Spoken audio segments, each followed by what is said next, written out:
મારા વાલા પ્રિયો, ઈસુ ખ્રિસ્તના નામમાં હું તમને પ્રેમાળ શુભેચ્છા પાઠવું છું। તમે કેમ છો? સ્વસ્થ છો ને?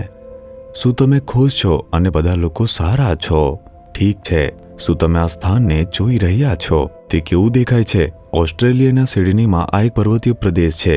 શું તે જોવામાં સુંદર નથી? શું પ્રભુ ઈસુ ખ્રિસ્તની રચના તમે જોઈ રહ્યા છો? તે ખૂબ જ સુંદર છે ને?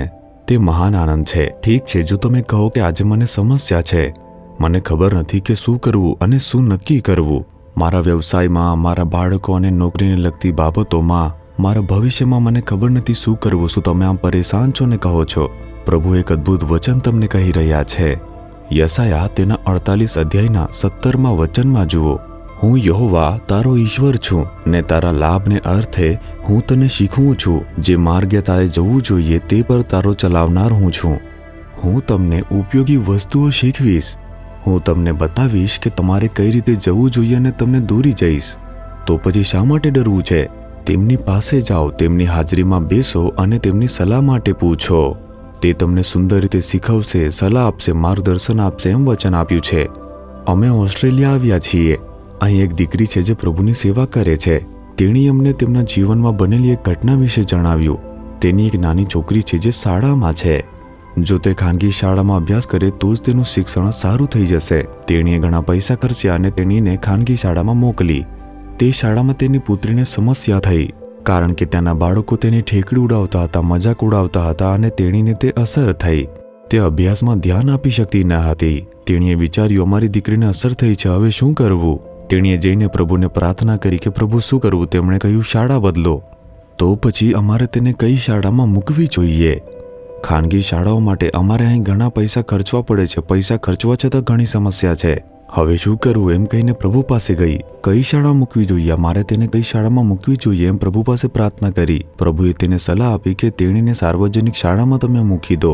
ત્યાં કોઈ ફી નથી, તે બધું મફત છે। પછી તમારે પૈસા ખર્ચવાની જરૂર નથી। તેણી અચકાતી હતી કે હું તેને સરકારી સહાય સાથે શાળામાં કેવી રીતે મોકલી શકું?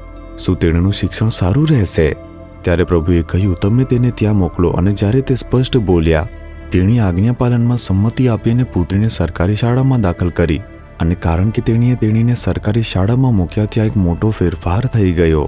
એટલું જ નહીં, તેને જાણવા મળ્યું કે તે સાર્વજનિક શાળામાં 4 પ્રાર્થના કોષો પણ થતા હતા। અને પછી તેણીએ કહ્યું, મેં આટલા વર્ષોથી બાળકોની શાળા અને બાળકો માટે પ્રાર્થના કરી છે। મને જાણવા મળ્યું કે પુત્રી ત્યાં જોડાઈ ત્યાર પછી સાર્વજનિક શાળામાં 4 પ્રાર્થના થાય છે। અને મને ખબર પડી કે ઈશ્વરે મારી પ્રાર્થનાનો જવાબ આપ્યો।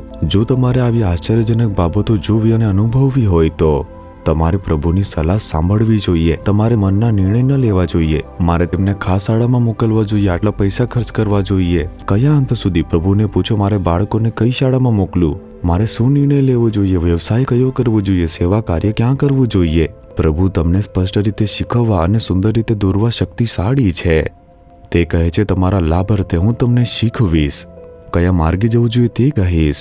તેથી પ્રભુના ચરણોમાં બેસીને તેમની ઈચ્છા પૂછો અને તમે તે જાણી લો। તે સુંદર સલાહ આપશે। જો તમે ઠરાવ કરો છો અને તમે જ નિર્ણય લો છો તો પ્રભુ તેમાં કદી પણ દાખલ થશે નહીં। બંને વચ્ચેનો તફાવત તમે સમજો। શું આજે પ્રાર્થના કરીએ, હે પ્રભુ, મને શીખવો કે શું ફાયદાકારક છે? મારે જે માર્ગે જવું જોઈએ તે મને બતાવો પ્રભુ। મને શીખવો કે કયા નિર્ણય લેવા જોઈએ અને કેવી રીતે કામ કરવું। તમે જેમ કહેશો હું તેમ કરીશ। ઈશુના નામમાં આમેન, આમેન।